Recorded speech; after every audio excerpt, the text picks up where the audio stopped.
When Michael Jordan sat down at his grandson's basketball game, he never expected his life to change forever. The gym was packed with families cheering and kids running around. It was just supposed to be a normal Saturday morning watching Tyler play basketball. But then, during halftime, Michael stood up to stretch his legs. He looked around at all the faces in the crowd. That's when he saw her. 3 rows up, sitting with a young girl, was a woman he thought he'd never see again. A woman who disappeared from his life 23 years ago. Elena Vasquez. Michael's heart started beating so fast he could barely breathe. This was the woman who he tried to help long ago.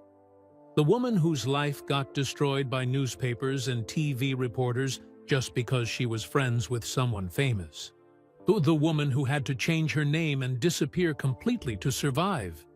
And now, after all these years, she was sitting right there in the same gym as him. Their eyes met across the crowd. Elena's face turned white. She looked terrified. She grabbed the young girl's hand and rushed toward the exit.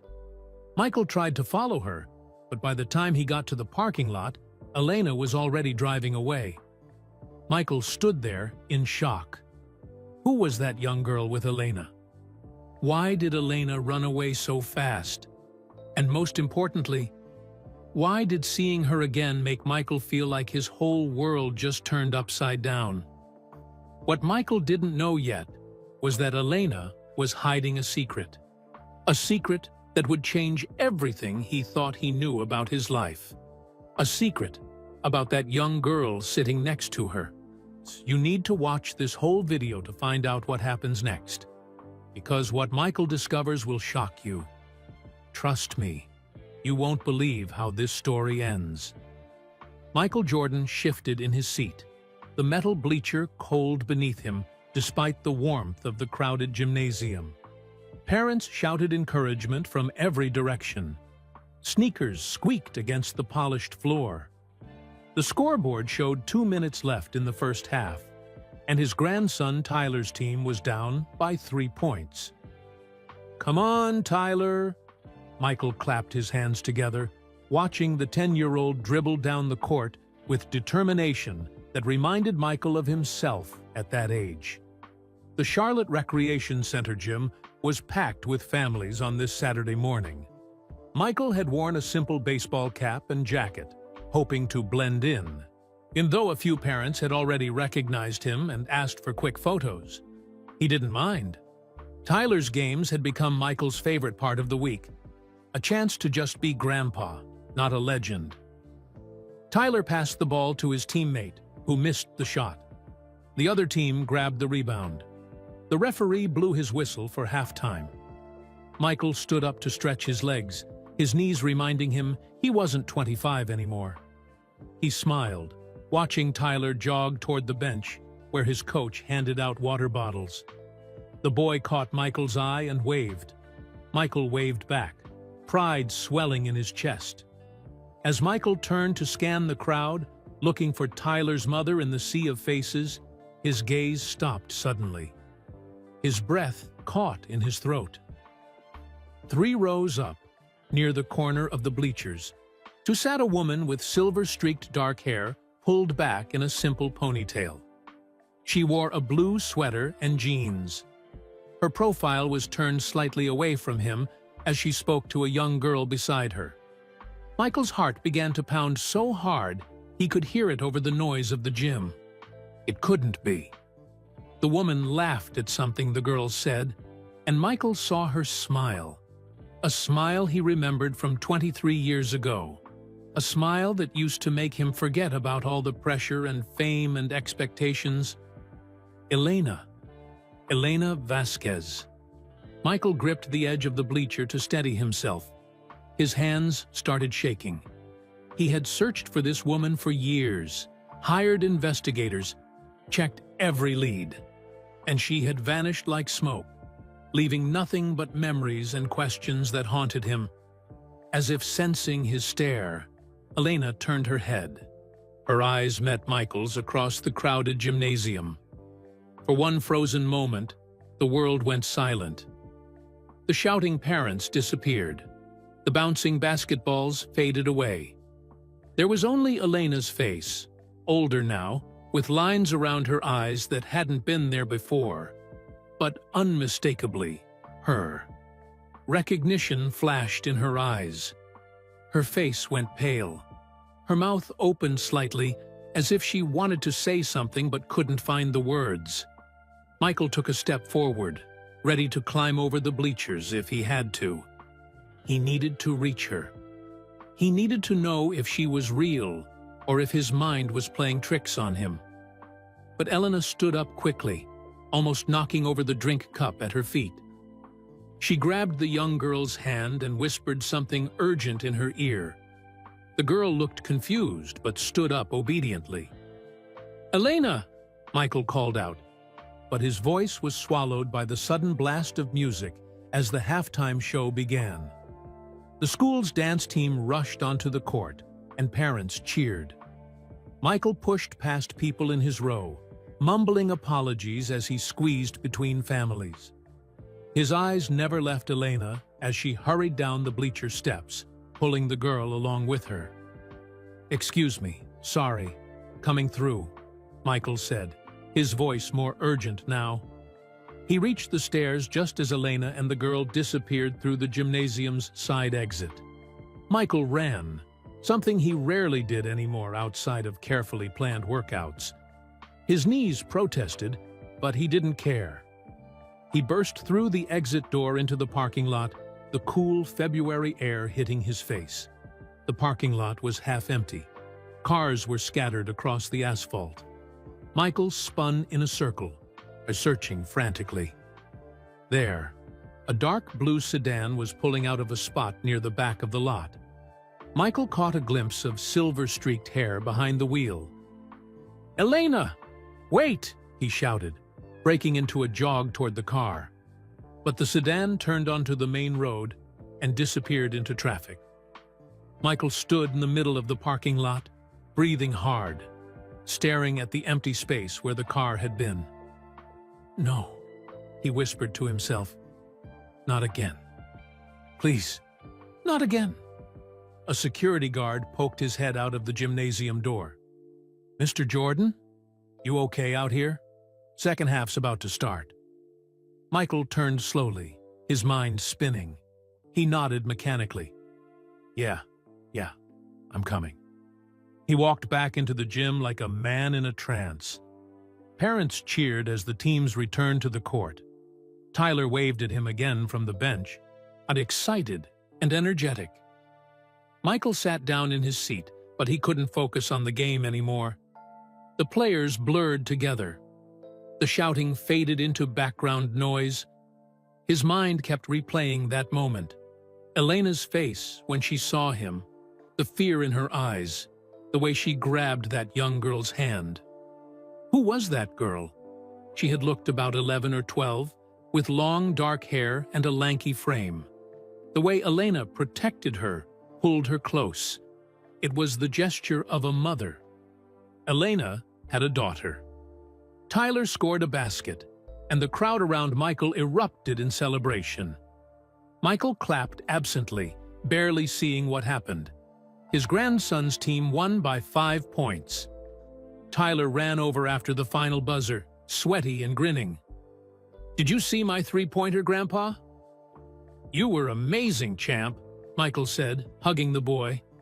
But his voice sounded distant even to his own ears. That night, Michael sat alone in his home office, surrounded by trophies and photographs from his basketball career. Championships, awards, moments of glory, they all stared back at him from the walls. But none of them mattered right now. He kept seeing Elena's face, the fear, the panic, the way she ran. Michael leaned back in his leather chair and closed his eyes. 23 years ago, he had tried to help Elena and ended up destroying her life. The media had torn her apart. She had been forced to disappear, to erase herself completely, just to survive. And now she was here in Charlotte, After all this time. Michael opened his eyes and stared at the ceiling. "I thought I'd never see her again," he whispered into the empty room. "I thought she was gone forever." But she wasn't gone. She was here, close enough to touch. And this time, Michael wasn't going to let her disappear. This time, everything was going to be different. He had to make sure of it. Michael couldn't sleep. He lay in bed for 2 hours, staring at the ceiling, watching shadows move across the white paint as car headlights passed outside his window. Every time he closed his eyes, he saw Elena's face, the shock, the fear, the immediate need to run. At 2 in the morning, he gave up. Michael walked downstairs to his home office and turned on a single lamp. The warm light filled the room, illuminating shelves packed with basketballs, framed jerseys, and photographs from a career that had made him a household name. He sat in his chair and pulled open the bottom drawer of his desk. Beneath old papers and forgotten files, his fingers found what he was looking for, a small wooden box he hadn't opened in years. Inside was a photograph, slightly faded now. Michael and Elena stood together at a charity event in Los Angeles. She was laughing at something off camera, her head thrown back, joy radiating from her face. Michael stood beside her, smiling in a way he rarely smiled for cameras. Genuine, unguarded, happy. That was 1999, the year everything changed.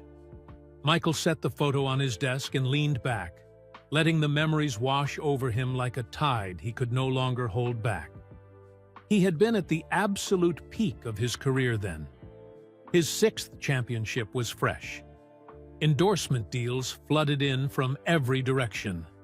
Everyone wanted a piece of Michael Jordan, his time, his name, his face on their product. But the higher he climbed, the lonelier it got. Out in October of 1999, Michael attended a charity basketball event in Los Angeles for homeless youth. It was supposed to be a quick appearance. Show up, shake some hands, pose for photos, leave. But when he arrived at the community center, he met the volunteer coordinator who was running the whole event. Elena Vasquez. She was 28 years old, with intelligent dark eyes and a no-nonsense attitude that caught Michael completely off guard. When he offered to sign some basketballs for the auction, she handed him a mop instead. "The basketballs are already signed," she said, barely looking at him. "But the gym floor needs cleaning before the kids arrive. You any good with a mop, Mr. Jordan?" Michael had laughed, actually laughed, for the first time in weeks. "I think I can manage." They worked side by side for an hour, preparing the gym. Now Elena didn't ask for autographs or photos. She didn't treat him like a celebrity. She treated him like a person who was there to help. Nothing more, nothing less. After the event, Michael found himself making excuses to return to Los Angeles. He volunteered at Elena's community center. They grabbed coffee between his training sessions. They talked about everything: his struggles with fame, her dreams of expanding the youth program, their shared belief that kids needed more than just basketball courts. They needed hope. Elena made Michael feel normal. She challenged him when he complained about media attention, reminding him that millions of people would trade places with him in a heartbeat. She made him laugh with stories about the kids at the center. She never wanted anything from him except his company and his honesty. For 3 months, they built a friendship that meant more to Michael than most of his celebrity relationships. Elena was real in a world that felt increasingly fake. Then November came, and everything fell apart. Michael remembered the phone call like it was yesterday. It was 11 at night, and he was in a Chicago hotel room after a game. His phone rang, Elena's number. "Michael?" Her voice was shaking, barely holding together. "I'm sorry to call so late. I didn't know who else." She broke off, sobbing. "Elena, What's wrong? What happened? It's Carlos, my brother. There was an accident. Her words tumbled out in a rush, choked with tears. A drunk driver hit his car head-on. He's in surgery right now. They say he might not walk again. The medical bills... Michael, we don't have insurance. My mom works 2 jobs and she still can't afford this. I don't know what to do. Michael's heart broke hearing her pain. Which hospital? I'm coming. No, Michael, I wasn't calling for... I know you weren't. But I'm coming anyway. Text me the address. Michael flew to Los Angeles that night. He found Elena in the hospital waiting room, her face pale and exhausted, her mother beside her praying quietly in Spanish. Carlos survived the surgery, but the doctors said he needed extensive rehabilitation. Months of physical therapy, specialized equipment, follow-up procedures. The costs were staggering. Elena's family would lose their house trying to pay for it. Michael didn't hesitate. I'll cover it. All of it. Elena looked at him with tears streaming down her face. Michael, I can't ask you to... You're not asking. I'm offering. Elena, you've given so much to those kids at the center. To everyone around you. Let someone give something back to you for once. Please. Elena hugged him tight, crying into his shoulder. Thank you, she whispered. Thank you so much. Michael paid for everything. The surgery, the rehabilitation, the medical equipment. He visited Carlos in the hospital, encouraging the 19-year-old kid to keep fighting. He set up a trust fund to cover any future medical expenses.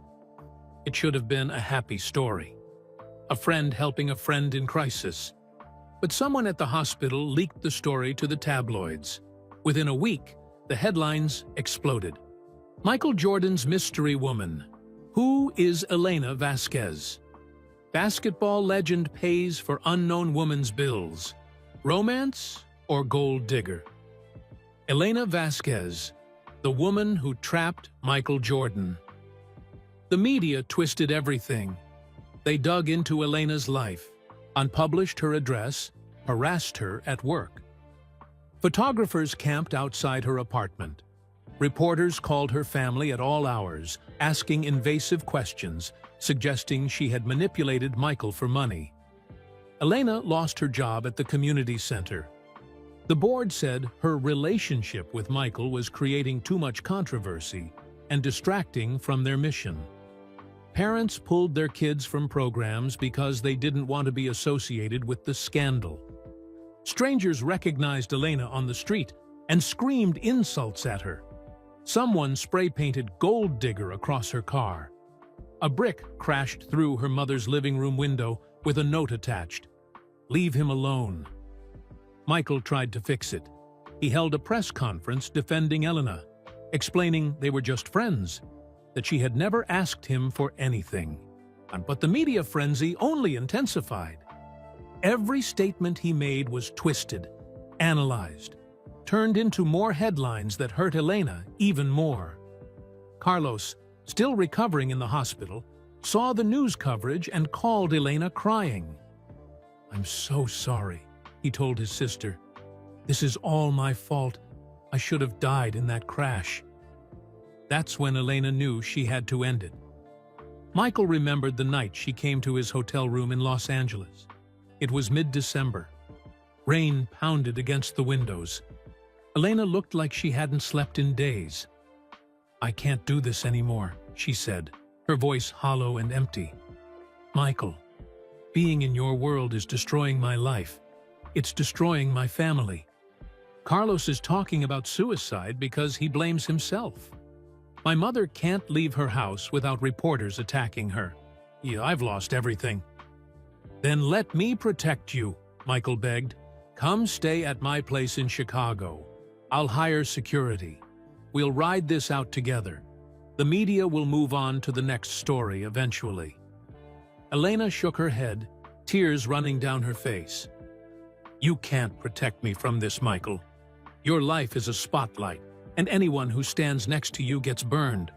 The only way I survive is if I leave, completely, if I disappear. Elena, please, I have to change my name, move somewhere far away, start over where no one knows who I am or what happened. It's the only way. Michael felt like his chest was being crushed. So this is it? I just never see you again? Yes, Elena whispered. I'm sorry. You're the best friend I've ever had. But this is the price of being close to you, and I can't pay it anymore. She walked to the door, on her hand on the handle. Elena, wait, Michael said desperately. What if we were more than friends? What if we were together for real? Then maybe... Elena turned back to him, her face breaking with fresh tears. Michael, don't. Please don't make this harder. In another life, maybe. But not in this one. Not when your world burns everyone around you. She opened the door and stepped into the hallway. I'll find you, Michael called after her. Someday, I'll find you, and we'll fix this. Elena looked back one last time, sadness etched in every line of her face. Don't look for me, Michael. Let me go. It's the kindest thing you can do. Then she was gone. Michael hired investigators. He searched for months, then years. But Elena Vasquez had vanished completely. She had changed her identity, disappeared into the vastness of America, erased herself from his life as thoroughly as if she had never existed. And Michael carried the guilt every single day. He had tried to help her, and instead, he had destroyed her life. Michael wiped tears from his eyes as the memory faded. He was back in his office, surrounded by trophies that suddenly felt meaningless. For 23 years, he had lived with the weight of what happened to Elena. For 23 years, he had wondered where she was, if she was okay, if she ever forgave him, and now she was here in Charlotte. She had been here, maybe for years, living a quiet life under a new name. Elena Morrison, the school secretary had said, and she had a daughter, a girl who looked about 12 years old. Michael's hands trembled as he picked up his phone, and he stared at the dark screen for a long moment, then made a decision. He wasn't going to let Elena disappear again. Not this time. He needed to find her, to apologize properly, to make sure she was okay. He needed closure, even if she never wanted to see him again. But more than that, and this thought scared him more than anything, he needed to know why seeing Elena again after all these years made him feel like he couldn't breathe. And he needed to know who that young girl was. Michael didn't wait until morning. At 3 o'clock, with the city still dark and quiet, he called his assistant, Jennifer. Mr. Jordan? Her voice was thick with sleep. Is everything okay? I need you to find someone for me, Michael said, pacing his office. Her name is Elena Vasquez. Or it was. She might be going by a different name now. Oh, she's living somewhere in Charlotte. Jennifer was quiet for a moment. Michael could hear her moving, probably sitting up in bed. Okay. What else can you tell me about her? She's around 51 years old. Dark hair with some gray in it. She was at the recreation center on Wilkinson Boulevard yesterday morning. Her daughter plays basketball there, or watches games there. The girl is about 12. I'll start searching first thing in the morning, Jennifer said. Driver's licenses, property records, school registrations? Now, Michael interrupted. Please, Jennifer, start now. This is important. There was a pause. Jennifer had worked for Michael for 8 years. She knew him well enough to hear the urgency in his voice, the desperation he couldn't quite hide. I'll get on it right away, she said quietly. I'll call you as soon as I find something. Michael thanked her and hung up. He sat back down at his desk, but he couldn't stay still. His mind raced with questions, possibilities, fears. The sky slowly lightened from black to gray to pink. Michael watched the sun rise through his office window, his second cup of coffee growing cold in his hand. His phone finally rang at 8:30.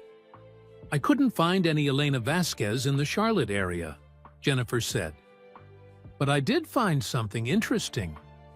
The Wilkinson Boulevard Recreation Center is part of the Jefferson Elementary School District. I called the school's main office pretending to be from the district office, asking about their enrollment records." "And?" Michael's heart pounded. "There's a 5th grade student named Ava Morrison enrolled there. Mother's name is Elena Morrison, but no father listed on the registration forms." Michael closed his eyes. Morrison. Elena had taken a new last name, built a completely new identity. "Do you have an address?" he asked. Jennifer hesitated. "Mr. Jordan, are you sure about this? If this woman changed her identity, maybe she doesn't want to be found." "I know," Michael said quietly, "but I need to see her, Jennifer, just once. I need to apologize for something that happened a long time ago. Please." Jennifer sighed. 1712 Meadowbrook Lane. It's a small house in the Oakwood neighborhood, about 15 minutes from the recreation center. Michael wrote down the address with shaking hands. "Thank you, Jennifer. I owe you.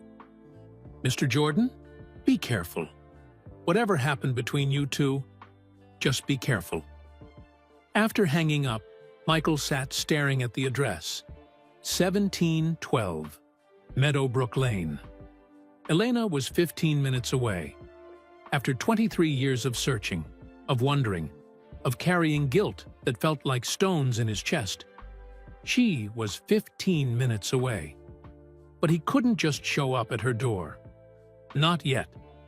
He needed to think this through, needed to plan what he would say. Who was he kidding? He needed courage. For 3 days, Michael drove past the house on Meadowbrook Lane. It was a small, single-story home with light blue siding and white shutters. The yard was neat but simple. A few flower beds, a small tree, a mailbox shaped like a little house. Nothing fancy, nothing that would draw attention. The first day, Michael parked across the street at noon. He watched the house for an hour, but no one came or went. The curtains stayed closed. A wind chime hung on the front porch, it moving gently in the breeze. The second day, he drove by in the morning and saw a dark blue sedan in the driveway, the same car he'd seen leaving the recreation center parking lot. His hands gripped the steering wheel so tight, his knuckles turned white. Elena was home. She was right there, maybe 100 feet away.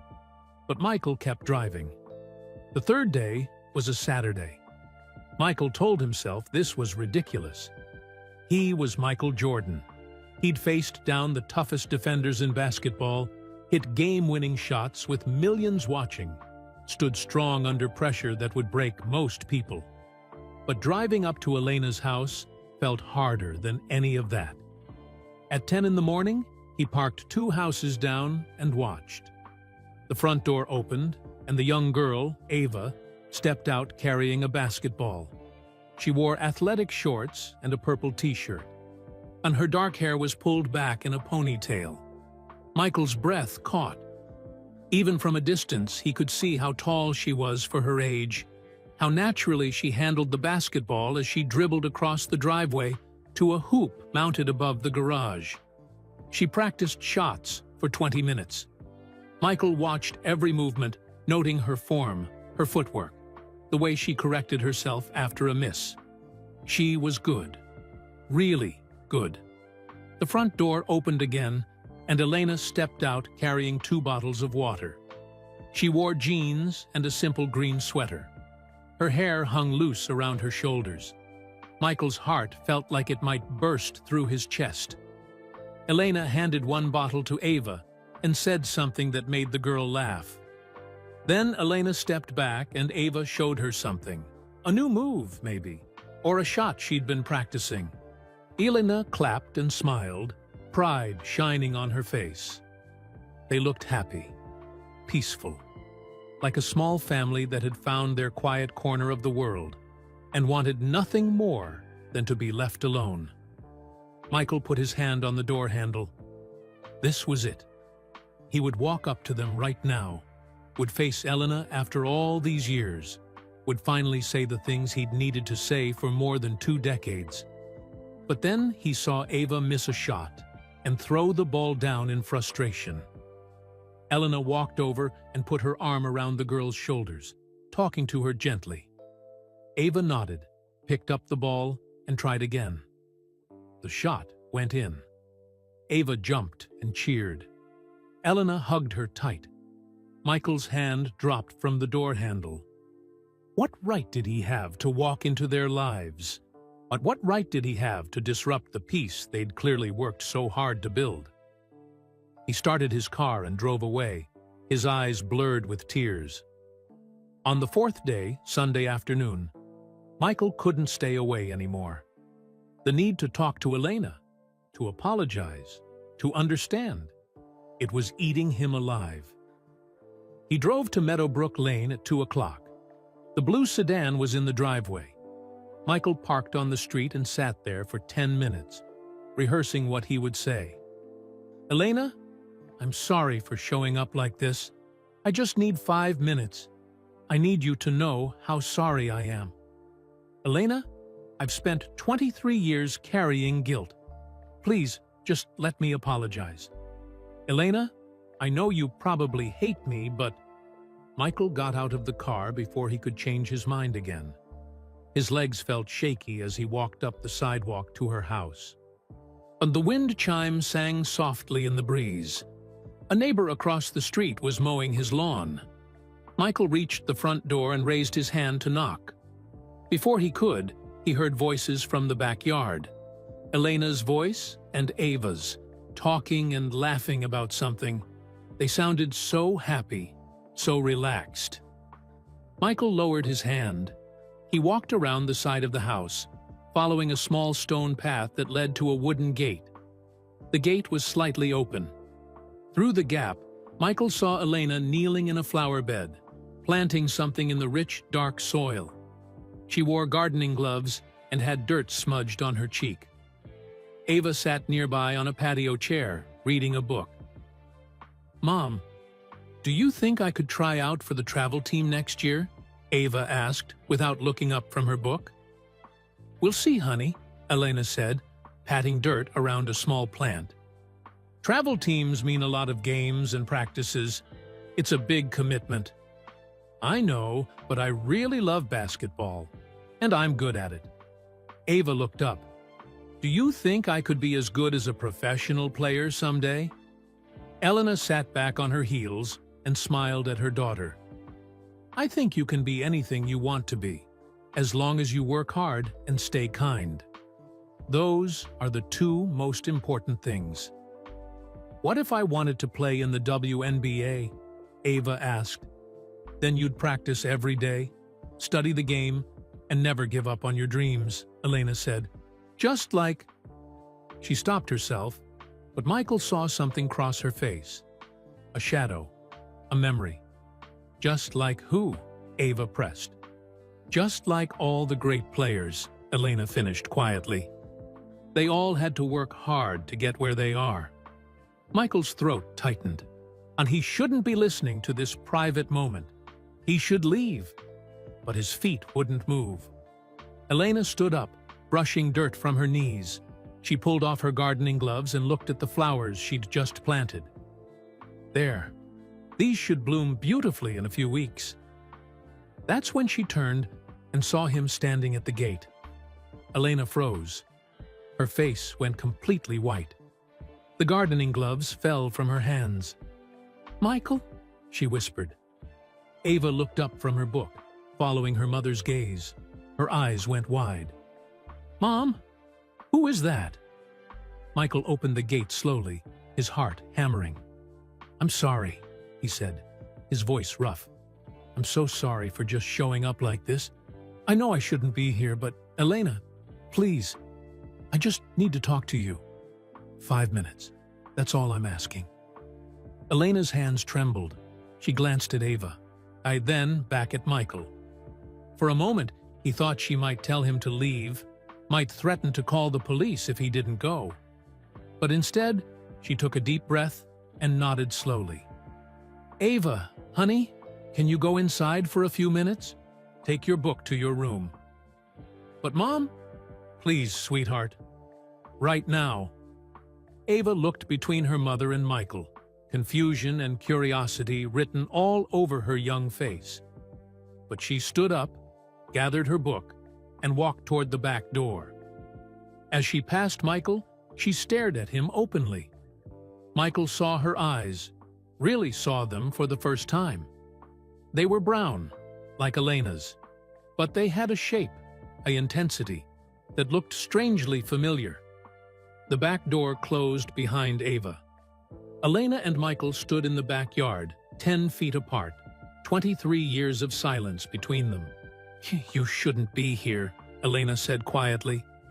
Her voice shook, but there was something else in it too, not quite anger, not quite fear, something softer.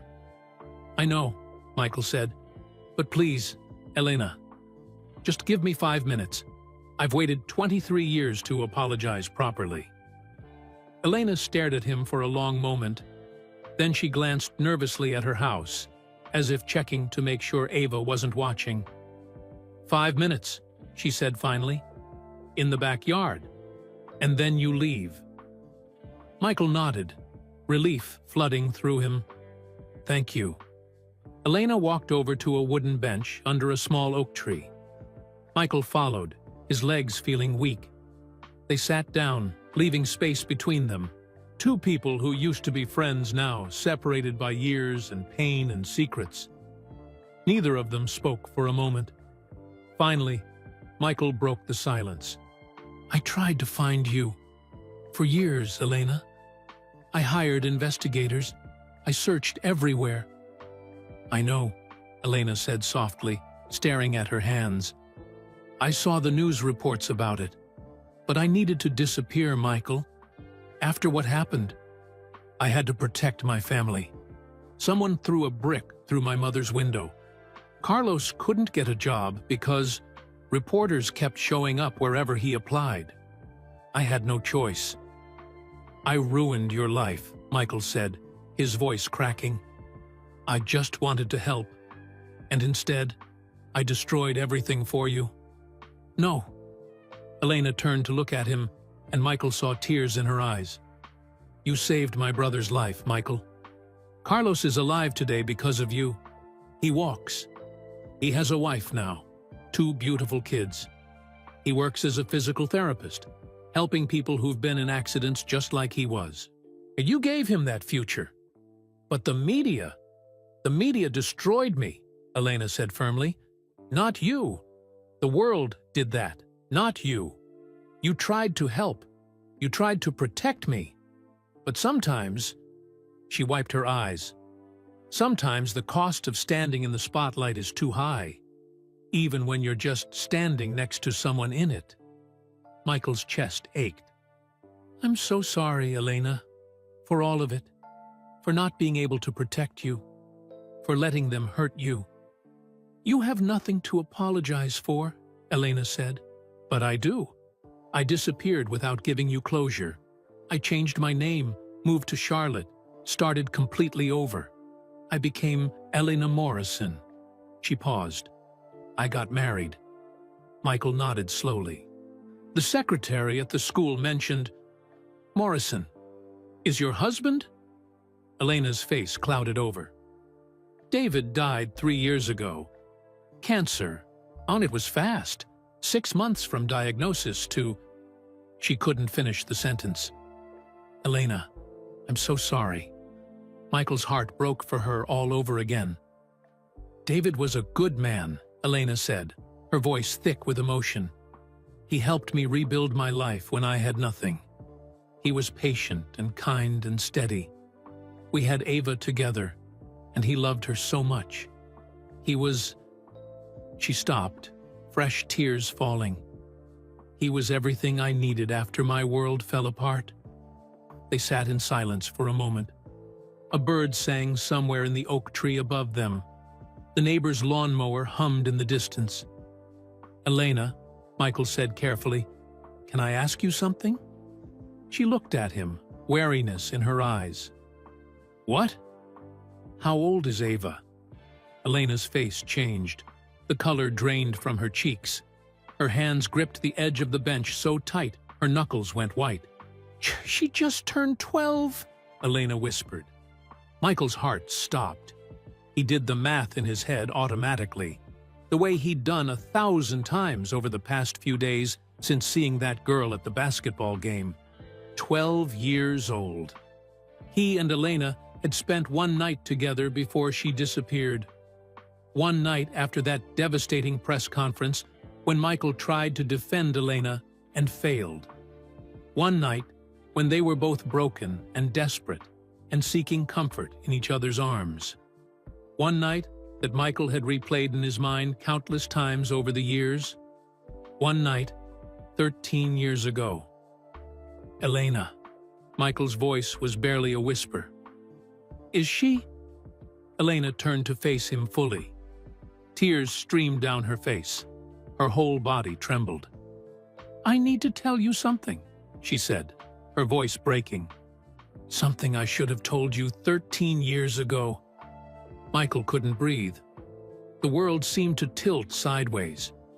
He gripped the edge of the bench, his knuckles white, his heart pounding so hard he thought it might explode. "What are you saying?" he whispered. Elena stood up suddenly, as if sitting still was impossible. She paced across the small patio, wrapping her arms around herself. When she finally spoke, her voice was so quiet Michael had to lean forward to hear her.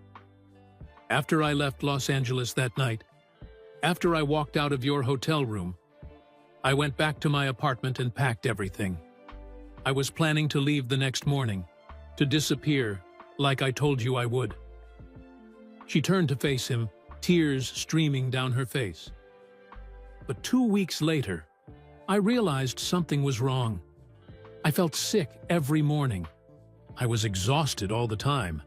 At first, I thought it was just stress from everything that happened.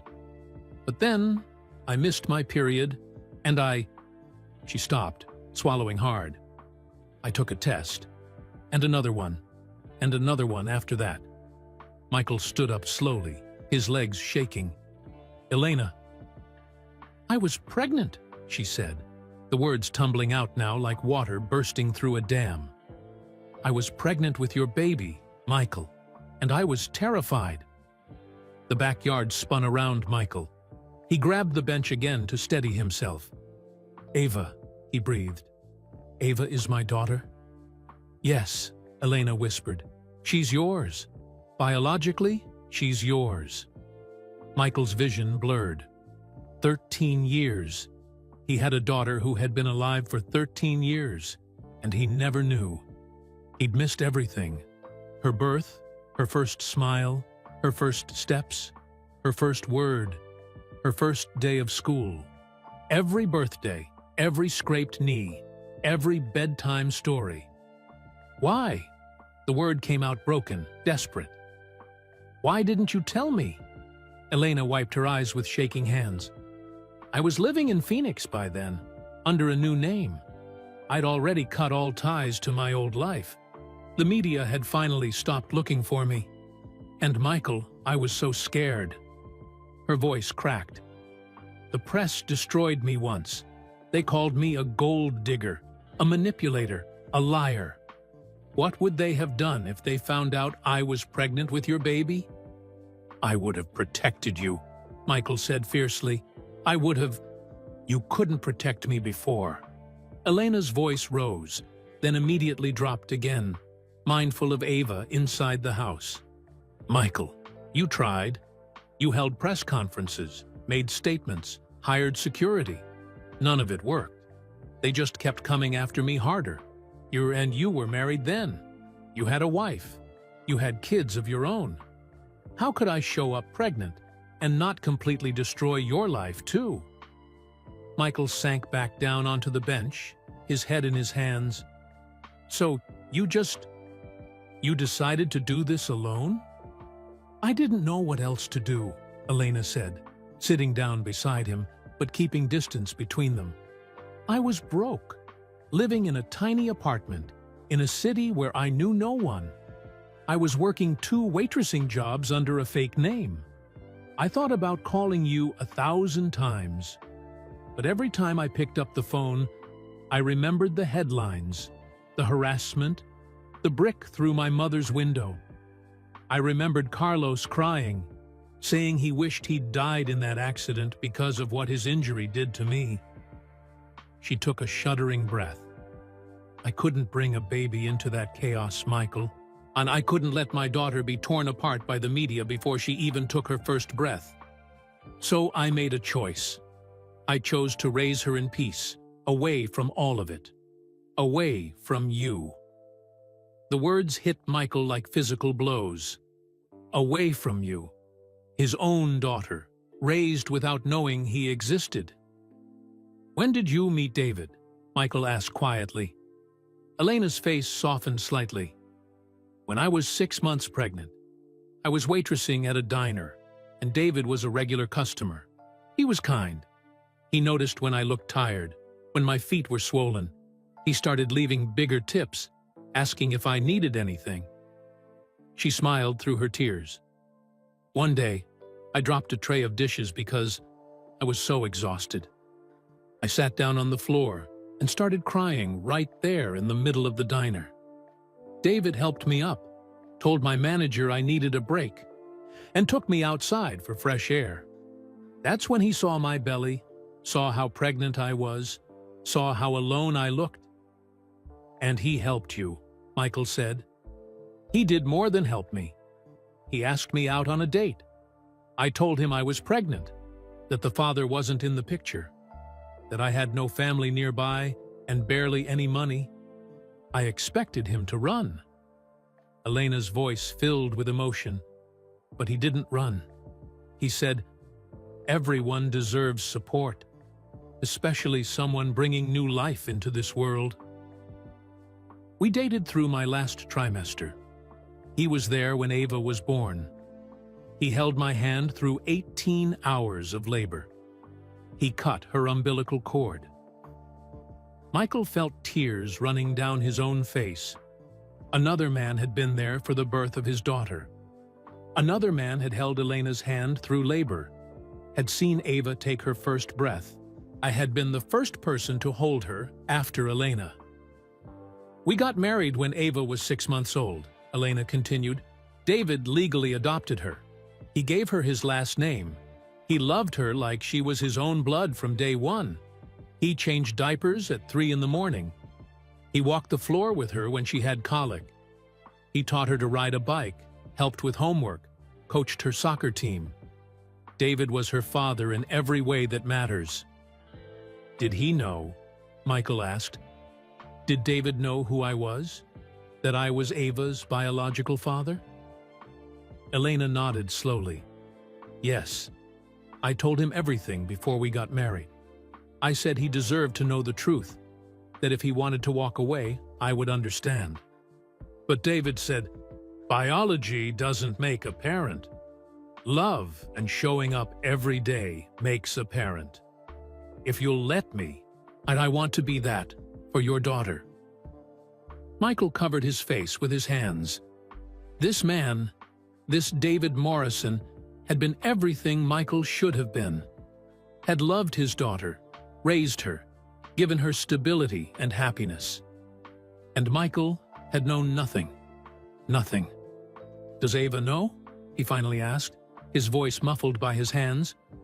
Does she know David wasn't her biological father? No, Elena said firmly. She was only 9 when David died. She grieved so hard, Michael. She wouldn't talk for weeks.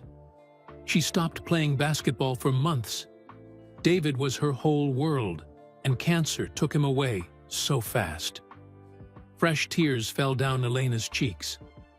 How could I tell her then That the man she called Dad wasn't actually her real father? It would have destroyed what was left of her heart. "But I am her real father," Michael said, looking up. "So, biologically, I'm her father." "David was her real father," Elena said, her voice gentle but firm. "Real fathers are the ones who show up, Michael. The ones who pack lunches and go to parent-teacher conferences and sit through terrible school plays and wipe tears when boys are mean at recess. David did all of that.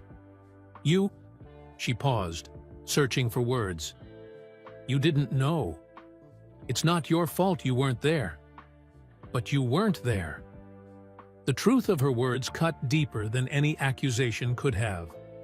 Michael hadn't been there, not because he chose not to be, but because he never knew. And somehow, that made it hurt worse. "I deserve a chance," Michael said, his voice breaking. "Elena, please. I know I can't get back those 13 years. I know David was her father in all the ways that count. But I'm her biological father. And she deserves to know that. And I—" His voice dropped to a whisper. "I deserve a chance to know my daughter." "Michael, I've already lost 13 years," Michael said desperately. "Don't take away whatever time I have left, please." Elena stood up again, pacing across the patio. "Do you have any idea what telling her would do? She's still grieving David. She's finally starting to heal, to smile again, to play basketball again. If I tell her that David wasn't her biological father, that some famous basketball player she's never met is actually her dad, it could break her all over again. Or it could give her something," Michael said, standing to face Elena. "Another person who loves her, another connection. Elena, I'm not trying to replace David. I could never do that. But Ava is my daughter. My blood runs in her veins. When I saw her playing basketball at the game, when I watched her practicing in your driveway," his voice caught. "I saw myself in her.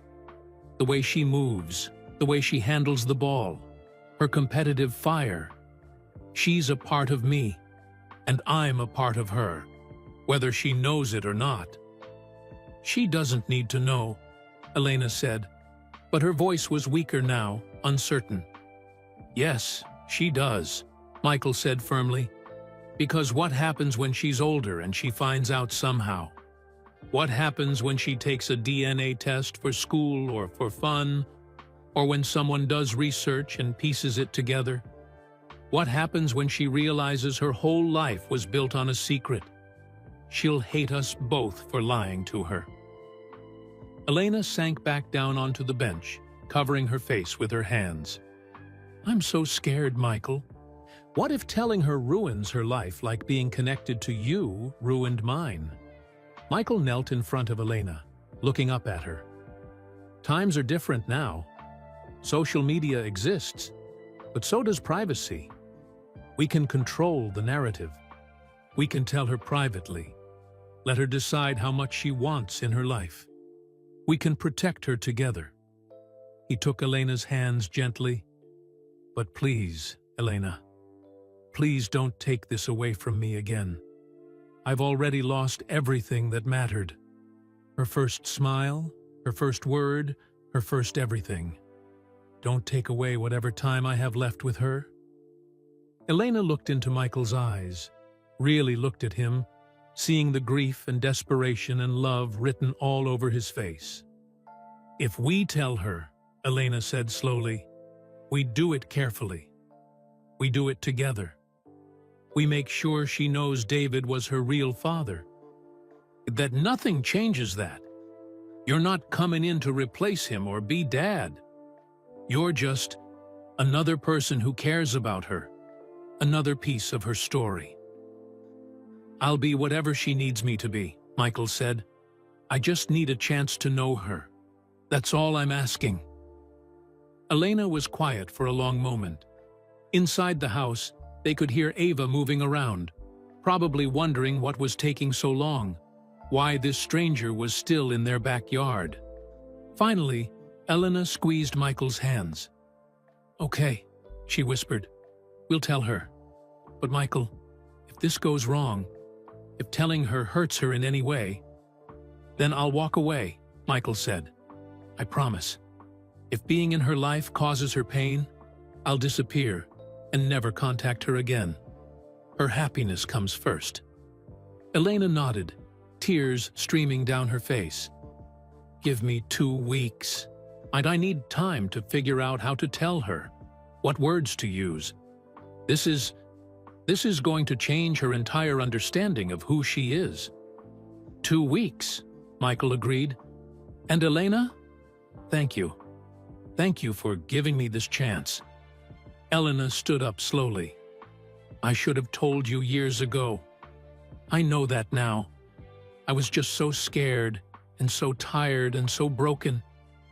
I made the best choice I could at the time, but..." She looked toward the house where Ava was waiting. "Maybe it wasn't the right choice. Maybe you both deserved to know each other all along." Michael stood too. Can I see her again before we tell her, even just from a distance?" Elena nodded. "She has a basketball game next Saturday at the recreation center, 10 o'clock. You could watch from the stands. Just don't approach her yet. Not until we talk to her together." "I won't," Michael promised. "I'll just watch." They walked toward the back door together. Before opening it, Elena turned to Michael one more time. "She's an amazing kid," Elena said softly. "She's smart and funny and kind. She works hard at everything she does.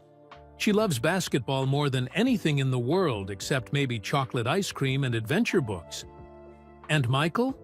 Elena's voice cracked. "She's going to be shocked when she finds out about you, but I think maybe she'll be happy too." Michael's throat was too tight to speak.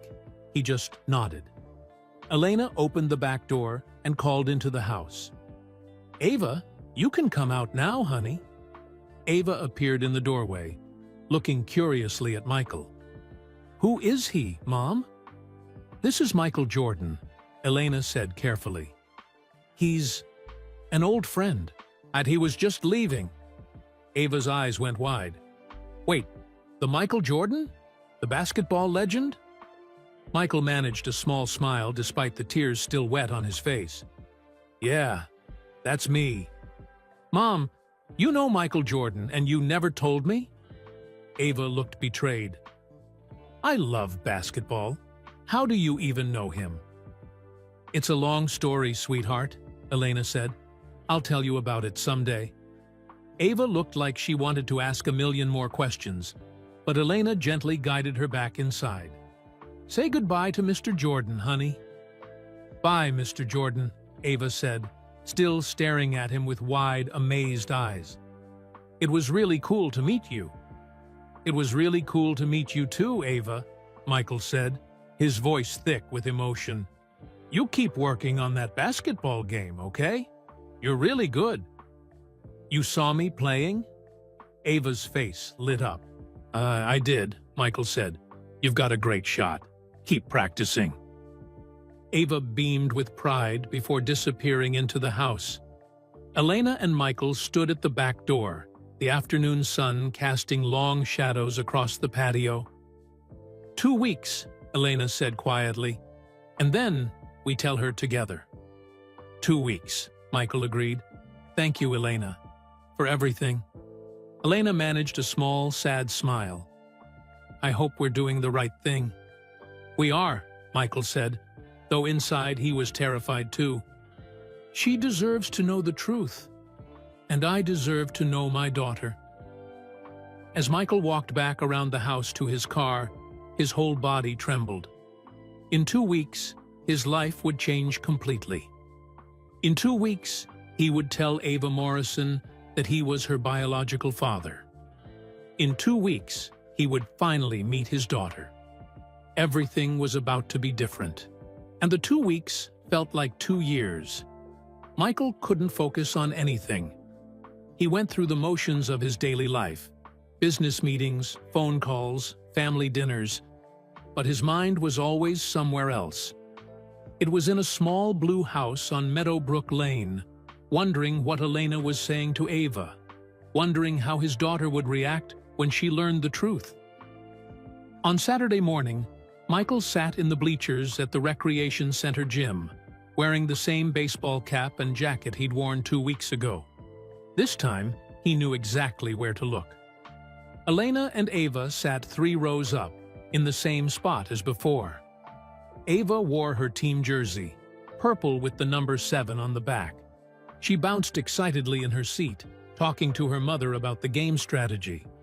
Michael watched them, his heart aching. They looked so natural together, so connected. Elena laughed at something Ava said and ruffled her daughter's hair affectionately. Ava pretended to be annoyed, but smiled anyway. His daughter. That was his daughter sitting there, full of life and energy and dreams. When Ava's team took the court for warm-ups, Michael watched every move she made. She dribbled with confidence, took practice shots that swished through the net more often than not. Her teammates passed her the ball, clearly trusting her skills. The game started. Ava played point guard, directing her team with hand signals and encouraging shouts. She was a leader on the court, Michael realized. Not just skilled, but smart about the game, aware of where everyone was positioned. In the second quarter, Ava stole the ball from an opponent and raced down the court. A defender stepped in front of her. Instead of forcing a bad shot, Ava passed to her teammate, who scored easily. Michael's chest swelled with pride. She played team basketball, not selfish basketball. She understood that winning mattered more than personal glory. With 30 seconds left in the game and her team down by 2 points, Ava got the ball at the top of the key. Her teammates spread out, giving her space. The defender crouched low, ready to block. Michael leaned forward, his hands gripping his knees. Ava dribbled left, then crossed over to her right so fast the defender stumbled.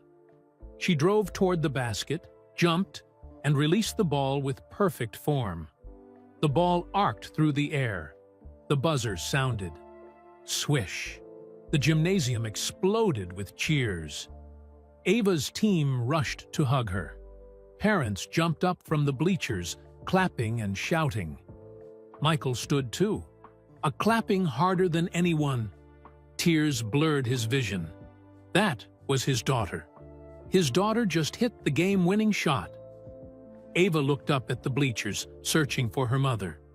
Elena stood there, clapping and smiling, pride radiating from her face. Ava waved, and Elena waved back.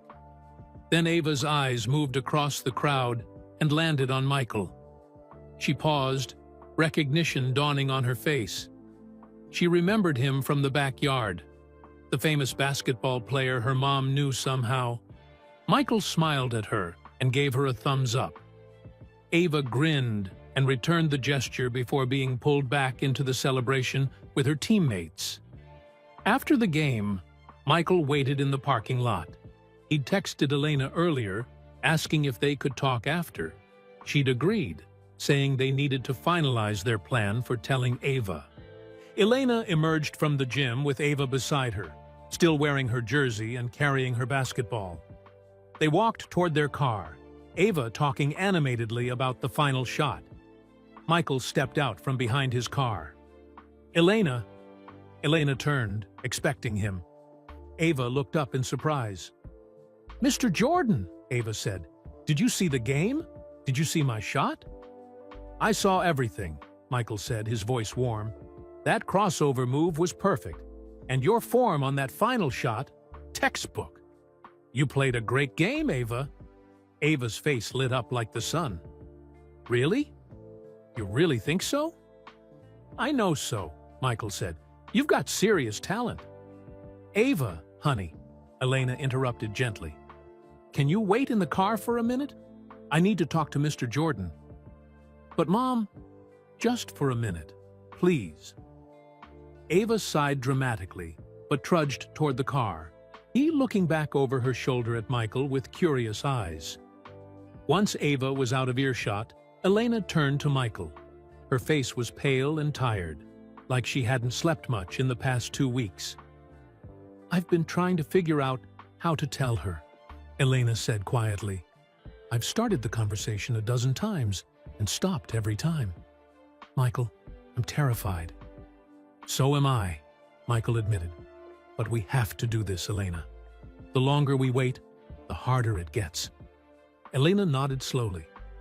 "Tomorrow, Sunday afternoon. Can you come to the house at 2 o'clock? We'll sit down together and tell her." Michael's heart raced. Tomorrow. Less than 24 hours away. "I'll be there," he said. "Should I bring anything? Do anything to prepare?" "Just be honest with her," Elena said. "Don't try to be anything other than who you are. And Ava values honesty more than anything." She paused. "And Michael? Be prepared for her to be angry. At me for not telling her sooner. At you for not being there. At the whole situation. She might need time to process." "I understand," Michael said. "Whatever she feels, I can handle it." Elena managed a weak smile. "I hope so. Because you're about to become part of the most important person in my life. And if you hurt her, Michael Jordan or not, I will never forgive you." "I won't hurt her," Michael promised. "I've already missed 13 years of her life. I'm not going to waste whatever time she gives me now." Elena nodded, then walked back toward the car. Ava had pressed her face against the window, watching them talk. When Elena opened the door, Ava immediately asked questions that Michael couldn't hear. Elena shook her head and said something that made Ava cross her arms in frustration. As they drove away, Michael stood in the parking lot, his whole body trembling. Tomorrow, everything would change. Sunday afternoon came too quickly. Michael arrived at Elena's house at exactly 2 o'clock. He'd changed clothes 3 times that morning, trying to find something that looked approachable but not too casual. Nice, but not intimidating. He finally settled on jeans and a simple button-down shirt. His hands shook as he knocked on the door. Elena answered immediately, as if she'd been waiting right there. Her eyes were red-rimmed, and Michael realized she'd been crying. "Are you okay?" he asked quietly. "No," Elena admitted. "But we're doing this anyway. Come in." Michael stepped into the house.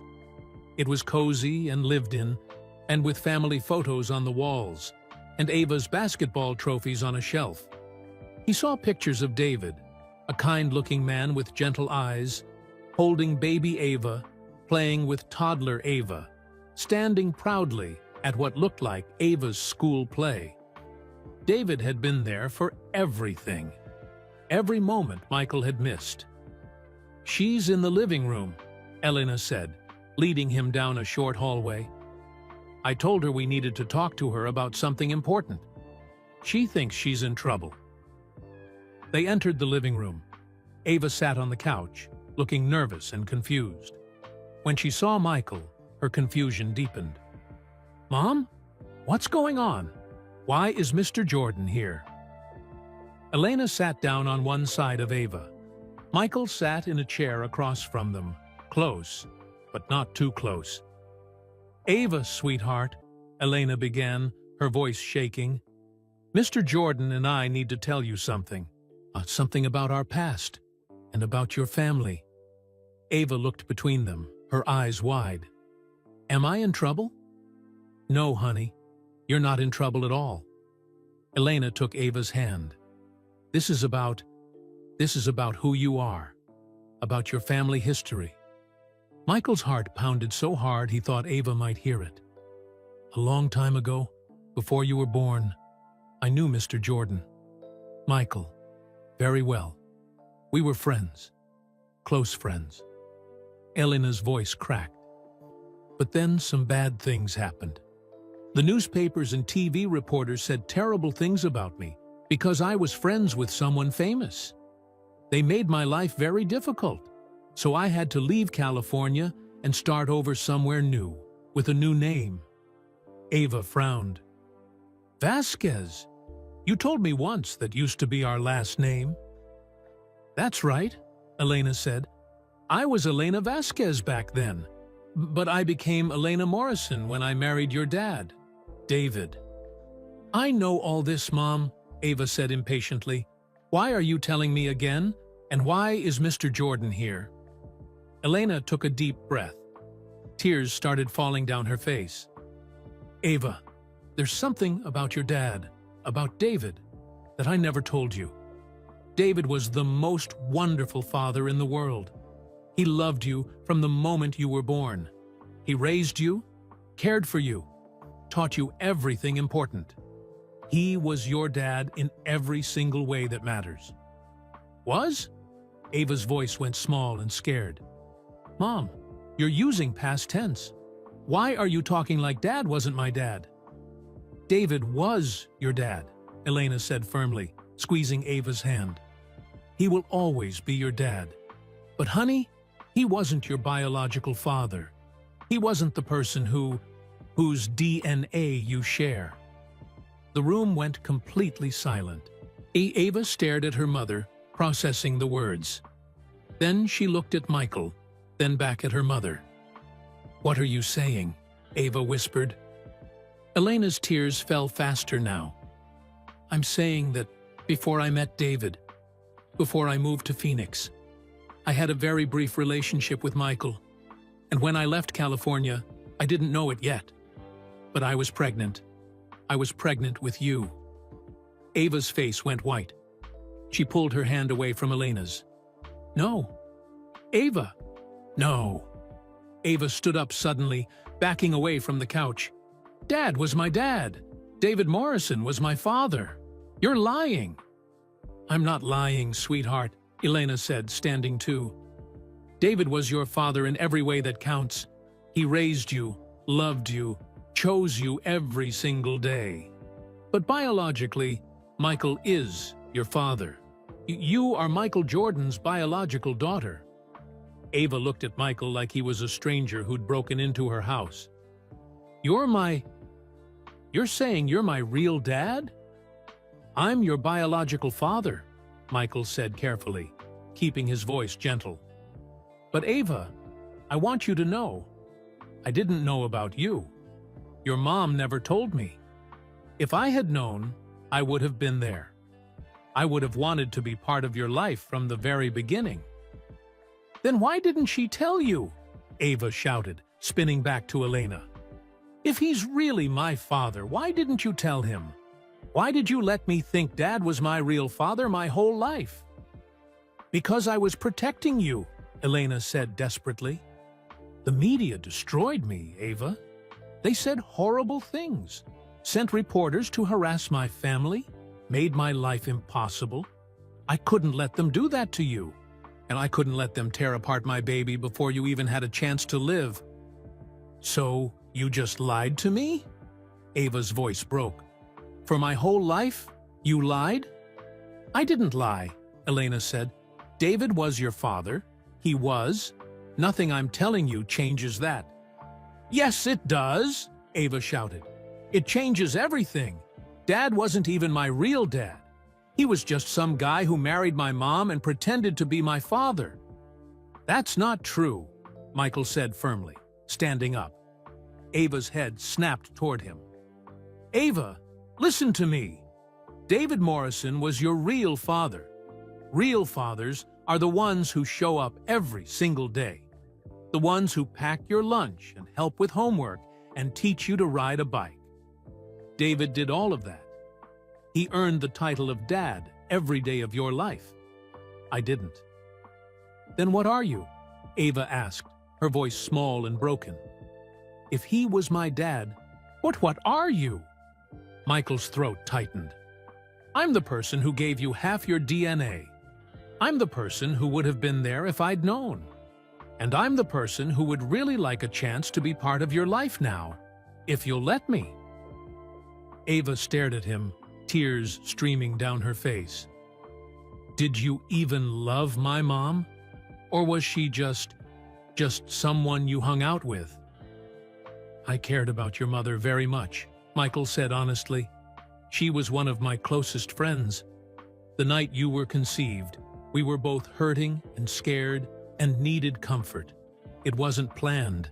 But Ava, if I had known you existed, I would have done everything in my power to be your father.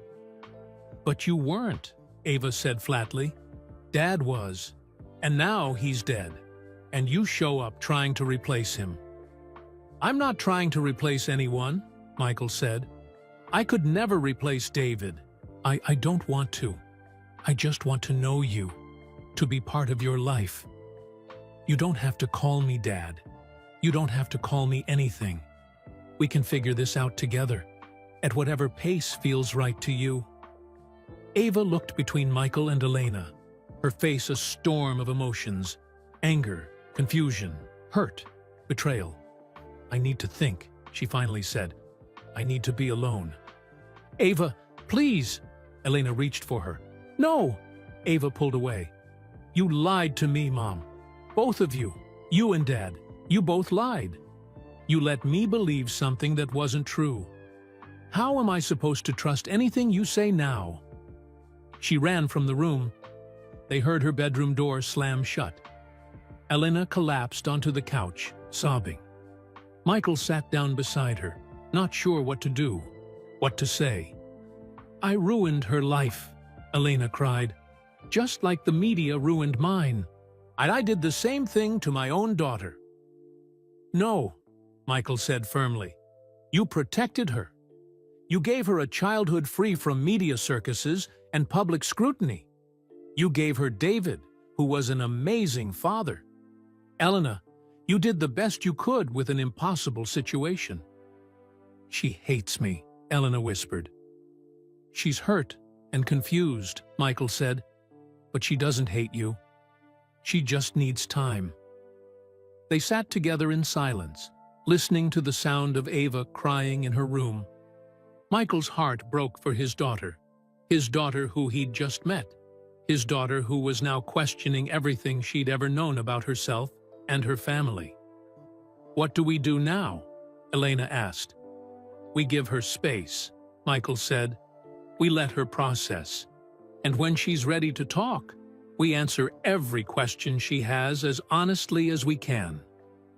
Elena nodded, wiping her eyes. Will you stay? In case she comes out and wants to talk? I'll stay as long as you need me to, Michael promised. They waited. An hour passed, then 2. Finally, Ava's bedroom door opened. She walked into the living room, her eyes swollen from crying.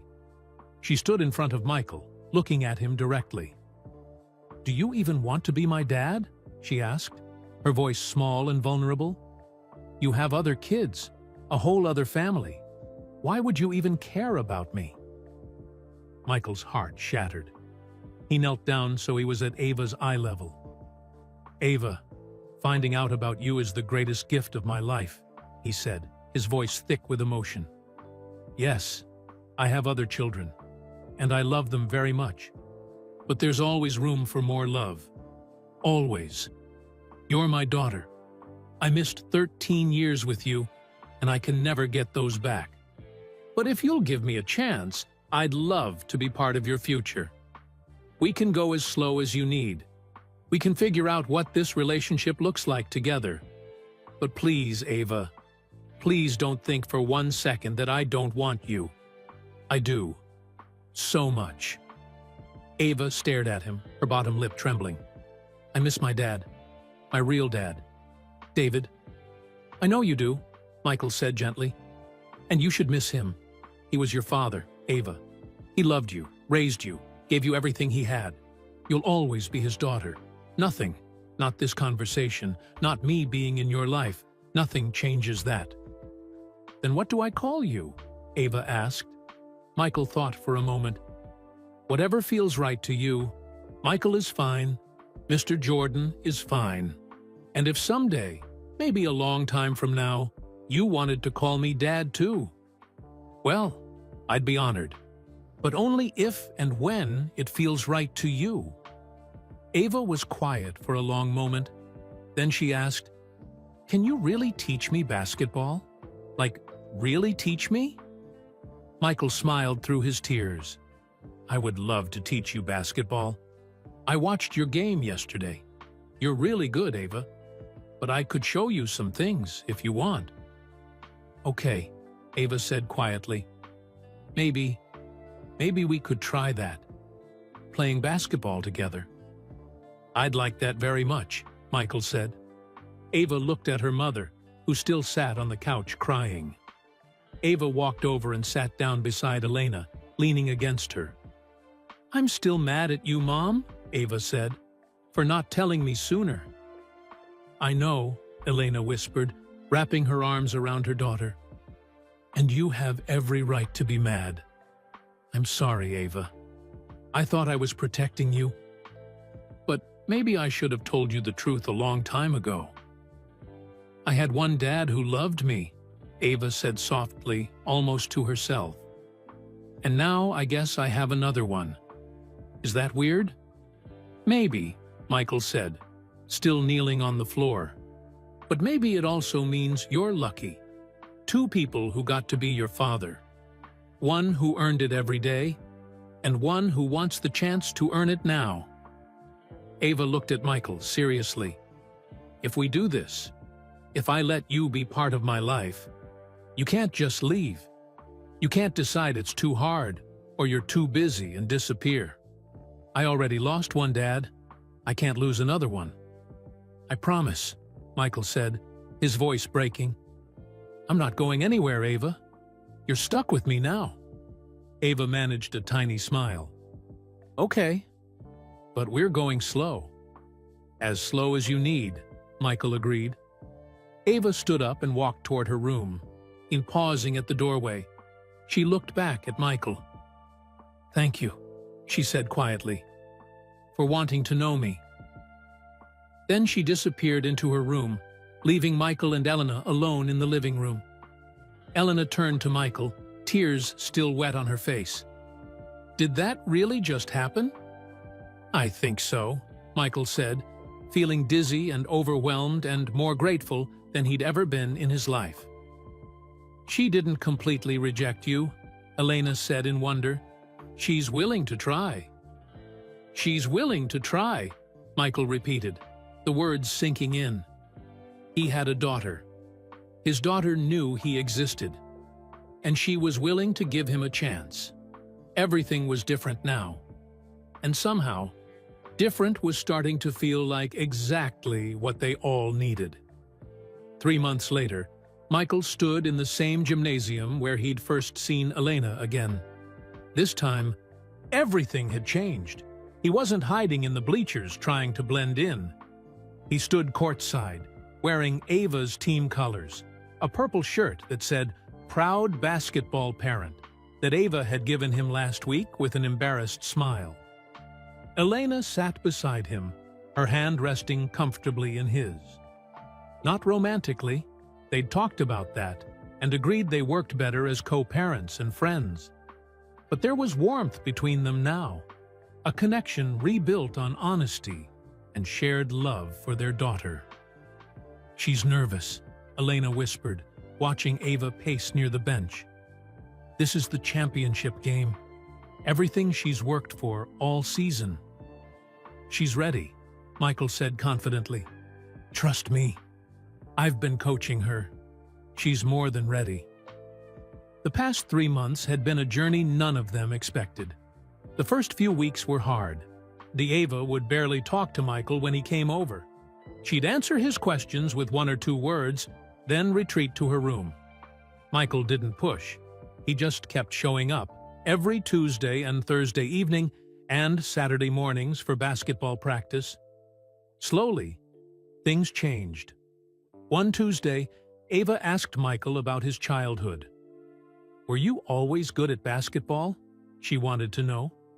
Michael sat down at the kitchen table with her, Elena making dinner in the background. "No," he admitted. "I got cut from my high school varsity team my sophomore year."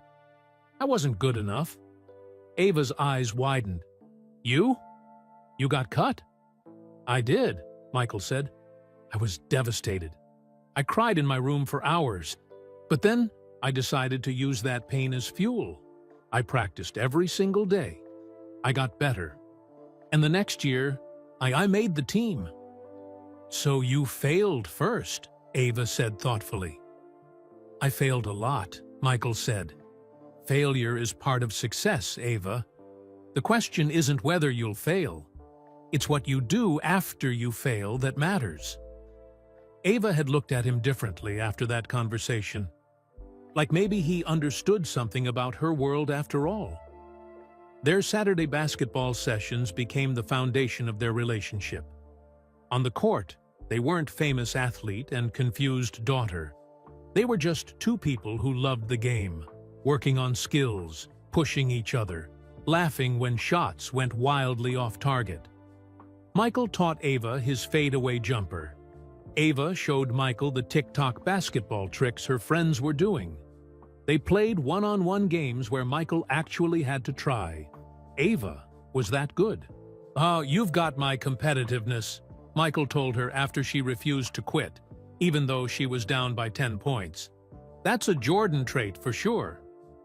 "Is it genetic or did I just learn it from playing sports?" Ava asked, always curious about what parts of her came from him. "Probably both," Michael said honestly. One Saturday in late April, Ava asked the question Michael had been waiting for. They were sitting on the outdoor court, drinking water after a tough practice session. Ava was quiet for a long time, bouncing the basketball absently. "Can I call you Dad?" she finally asked, not looking at him. "I mean, I still call David Dad in my head. He'll always be my dad. But you're my dad too now, right? Is it okay to have two dads?" Michael's throat closed up. He'd dreamed of hearing those words, but never thought it would actually happen. "See, Ava," he said, his voice rough with emotion. "I would be honored if you called me Dad. And yes, you absolutely can have two dads. Love doesn't run out. You can love David's memory and love me too. That's not being disloyal to him. That's just having a big heart." Ava finally looked at him, tears in her eyes. "I think Dad would have liked you. He always said the most important thing in life was showing up for the people you love. And you've been showing up." Michael pulled Ava into a hug. She hugged him back, and for the first time, it didn't feel awkward or forced. It felt natural. It felt right. "Thank you," Michael whispered. "Thank you for giving me this chance." "Thank you for not giving up on me," Ava whispered back, "even when I was being mean at first." "You weren't being mean," Michael said. "You were protecting yourself." "That's smart, Ava. Never apologize for that." After that day, things shifted even more. Ava started texting Michael funny memes and videos from school. She called him when she got a good grade on a test. She asked his advice about friend drama and basketball strategy. Michael was there for all of it. Every call, every text, every question. He showed up. Elena watched their relationship grow with tears in her eyes. "I was so scared this would break her," she told Michael one evening after Ava went to bed. "But instead, it's like she's more complete now. Like she found a piece of herself she didn't know was missing." "She gave me that too," Michael admitted. "I thought my life was full. I thought I had everything. But Ava, she showed me there was still room for more. Still room to grow, to love, to be better." Now, 3 months later, Michael and Elena stood together watching their daughter prepare for the biggest game of her season. The referee blew the whistle. The championship game began. Ava played like she was possessed. She drove to the basket with confidence Michael had helped her develop. She set up her teammates with perfect passes, creating plays like they'd practiced together. When the other team double-teamed her, she didn't panic. She found the open player, just like Michael taught her. At halftime, Ava ran over to where Michael and Elena stood. Her face was sweaty and determined. "We're down by 4, she said, "but we can win this. I know we can." "You're playing smart basketball," Michael said. "Keep doing exactly what you're doing. Trust your teammates. And Ava? Yeah? Have fun out there. Win or lose, I'm proud of you." Ava grinned. "See, we're going to win." She ran back to her team huddle. Elena laughed, wiping tears from her eyes. "She has your confidence." "She has our confidence," Michael corrected. "You raised an incredible kid, Elena. This is your victory as much as hers." The second half was intense. The lead changed 5 times. Parents screamed from the bleachers. Coaches shouted instructions. The scoreboard showed 1 minute left, and Ava's team was down by 2 points. Ava brought the ball up the court. The defender pressed close, trying to force a mistake. Ava stayed calm, eyes scanning for options. Michael held his breath. Ava crossed over, breaking her defender's ankles. Literally, the girl stumbled and fell. The crowd gasped. Ava drove toward the basket. 2 defenders collapsed on her. Instead of forcing a shot, Ava passed to her teammate in the corner. The girl caught the ball and shot. Swish. 3-pointer. Ava's team was up by 1 with 30 seconds left. The other team called timeout. Michael could see Ava breathing hard, trying to stay focused. She looked over at him and Elena. Michael gave her a thumbs up. Ava nodded and turned back to her team. The other team inbounded the ball. They ran a play, got a good look, and shot. The ball hit the rim and bounced out. Ava grabbed the rebound, holding it tight against her chest as the final seconds ticked away. 5, 4, 3, 2, 1. The buzzer sounded. Ava's team had won the championship. The gymnasium exploded with noise. Ava's teammates rushed her, jumping and screaming and crying with joy. Parents flooded onto the court. The coach lifted the championship trophy high in the air. But Ava didn't run to her teammates first. And she didn't run to her coach. She ran straight to Michael and Elena, throwing her arms around both of them. "We did it!" she shouted, her voice muffled against Michael's chest. "Did you see that? Did you see?" "We saw everything," Elena said, hugging her daughter tight. "You were amazing, sweetheart. Absolutely amazing." Ava pulled back and looked at Michael, her face glowing with happiness and pride. "Did I make you proud?" Michael's eyes filled with tears. "Ava, you make me proud every single day. Not just when you win games. Every single day." Ava beamed. Then she did something she'd never done before. She grabbed Michael's hand and dragged him toward her teammates. "Guys," she shouted, "this is my dad, Michael Jordan." Her teammates' eyes went wide. Parents turned to stare. Whispers rippled through the crowd. Michael tensed. I suddenly worried. This was what had destroyed Elena's life 23 years ago. The public exposure, the attention, the scrutiny. But Ava just grinned up at him, holding his hand proudly. "He's been coaching me," she told her teammates. "That crossover move I've been working on, he taught me that." One of Ava's teammates, a girl named Maya, looked at Michael with awe. "Could you teach me too?" "And me," another girl chimed in.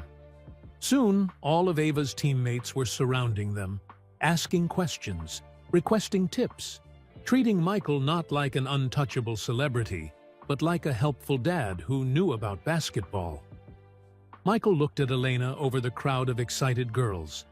She smiled at him with tears in her eyes, and Michael understood. This was different from what happened 23 years ago. This wasn't about media scandals or public drama. This was about a daughter proudly introducing her father to her friends. This was about community and family and love. This was exactly how it should be. Later that evening, Michael, Elena, and Ava went out for ice cream to celebrate the championship. They sat at an outdoor table eating chocolate sundaes and laughing about the game. "That crossover was legendary," Michael said, replaying the moment in his mind. "Her ankles may never recover." Ava laughed, chocolate ice cream on her nose. "You should have seen her face." Elena wiped the ice cream off Ava's nose with a napkin, like she'd done 1,000 times before. "I'm so proud of you, sweetheart. Not just for winning, but for how you played. You were a leader out there." "I learned from the best," Ava said, looking at both of them. "From both of you." The three of them sat in comfortable silence for a moment, eating ice cream and watching the sun set over Charlotte. "Can I ask you something?" Ava said suddenly, looking at Michael. "Anything," Michael said. "Do you ever wish you'd known about me from the beginning? Like, are you mad that you missed all those years?" Michael set down his spoon and thought carefully about his answer. "Yes and no," he said honestly.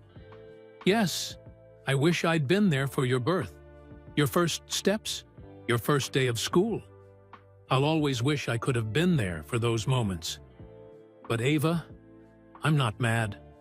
Because your mom made the best decision she could with the information she had.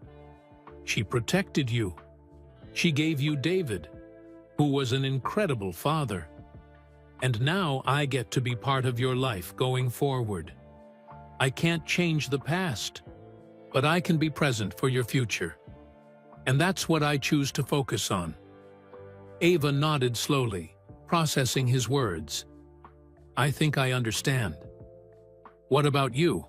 Michael asked gently. "Are you still angry at your mom for not telling you sooner?" Ava looked at Elena, who sat quietly, waiting for her daughter's answer. "I was really mad at first," Ava said. "Like, really mad. I felt like my whole life was a lie." She paused. "But then I realized nothing was a lie. Dad loved me. Mom loves me. You love me now too. That's all real. The timing of when I found out doesn't change any of that." Elena's eyes filled with tears. "Ava, I'm glad I know now," Ava interrupted. "I'm glad you told me, even though it was hard. Because now I have two dads. One who raised me and taught me everything about being a good person, and one who's teaching me about basketball and showing up even when it's complicated." She smiled. "I think I'm pretty lucky." Michael reached across the table and squeezed Ava's hand. Elena put her hand on top of theirs. "We're the lucky ones," Elena said. "All three of us." They sat there, hands joined. A family that didn't look like anyone expected, but felt more right than anything Michael had experienced in years. A month later, Michael sat in his home office, the same office where he'd spent that sleepless night 3 months ago, staring at an old photograph and wondering if he'd ever see Elena again.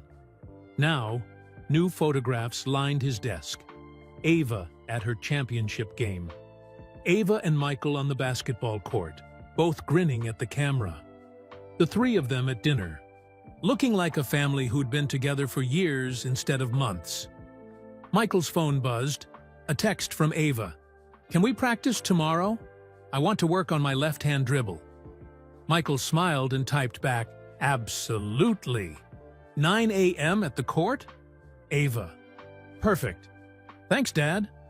Michael stared at those two words, "Thanks, Dad," and felt his chest tighten with emotion. He'd won 6 NBA championships. He'd earned countless awards and accolades. He'd achieved things most athletes only dream about. But nothing, absolutely nothing, compared to being called Dad by his daughter. His phone rang. Elena's name appeared on the screen. "Hey," Michael answered. "Hey," Elena said. "I just wanted to thank you again for today." Ava can't stop talking about the shooting drills you taught her. She's a quick learner, Michael said. Elena, can I ask you something? Of course. Do you ever regret it? Any of it? The way things happened between us? Having to raise Ava alone for so long? All of it? Elena was quiet for a moment. I regret that the world was so cruel, that I felt I had to hide, she said slowly. I regret that you missed Ava's early years. I regret that David isn't here to see what an incredible young woman she's becoming. She paused. But I don't regret the choices I made with the information I had. I protected my daughter. And Michael? I don't regret that this is how things turned out. Look at us now. We're a family. A weird, unconventional, pieced-together family. But a family. A family, Michael repeated, the word feeling like coming home. Ava wants to know if you'll come to her school's career day next month, Elena said. She wants you to talk about basketball and perseverance and following your dreams. I'd be honored, Michael said immediately. Good, because she's been planning what she's going to say when she introduces you. Apparently, it's something like, "This is my dad, Michael Jordan. He's pretty good at basketball." Michael laughed. That sounds exactly like something she'd say. After they hung up, Michael walked over to his trophy case. 6 championship rings gleamed under the lights. MVP awards lined the shelves. Olympic gold medals hung in frames. But Michael's eyes moved past all of them to the newest addition, a small framed photo of him and Ava on the basketball court. Ava was mid-laugh, her head thrown back with joy. Michael had his arm around her shoulders, smiling wider than he'd smiled in any professional photo. Beneath the photo, Ava had written in her distinctive handwriting, "To Dad, thanks for showing up. Love." Ava Michael picked up the frame and held it carefully, like the precious thing it was. 23 years ago, he'd seen Elena in a Los Angeles community center, and his life changed.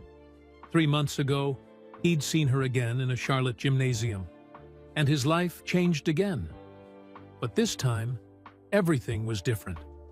This time, he didn't just find Elena. He found his daughter. He found redemption. He found a second chance he never thought he'd get.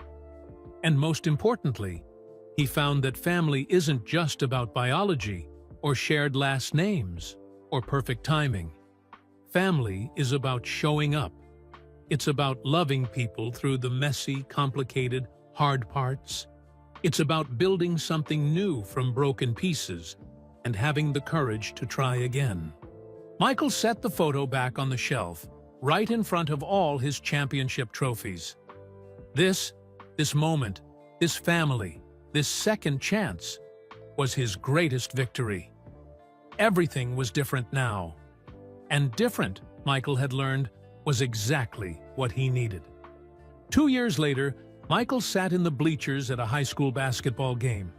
Ava, now 15, was trying out for the varsity team. She'd grown 3 inches, her skills had sharpened even more, and her confidence blazed like a spotlight. Elena sat beside Michael, her hand in his. They'd grown even closer over the years, building a friendship that felt unshakable. "She's nervous," Elena whispered. "She doesn't need to be," Michael said. "She's the best player here." The coach called Ava's name.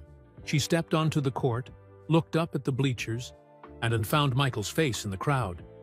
He gave her a thumbs up. She grinned and nodded. Then she played. She played with everything Michael had taught her: skill, strategy, heart. She played with everything Elena had taught her: kindness, teamwork, humility. She played with everything David had taught her: perseverance, joy, love for the game. She played like a girl who knew exactly who she was and where she came from. The daughter of 2 dads who both loved her. The daughter of a mom who'd sacrificed everything to protect her. the daughter of a family that had been broken and rebuilt into something stronger. When the tryout ended, the coach pulled Ava aside. Michael couldn't hear what was being said, but he saw Ava's face light up with joy. She'd made the team. Ava ran up into the bleachers, throwing her arms around Michael and Elena. "I did it!" she shouted. "I made varsity!" "Of course you did," Michael said, hugging her tight. "I never doubted it for a second." "Neither did I," Elena added, kissing Ava's forehead. Ava pulled back and looked at both of them seriously. "I couldn't have done any of this without you, either of you. You both gave me different things, but I needed both." Michael's eyes filled with tears. "Ava Jordan Morrison, you are the best thing that's ever happened to me." "Jordan Morrison?" Ava repeated, testing out the hyphenated name. "I kind of like that." "Yeah?" Michael asked hopefully. "Yeah," Ava said, smiling. "It tells the whole story, doesn't it? Morrison from the dad who raised me. Jordan from the dad who found me. Both parts of who I am." Michael pulled her into another hug, unable to speak.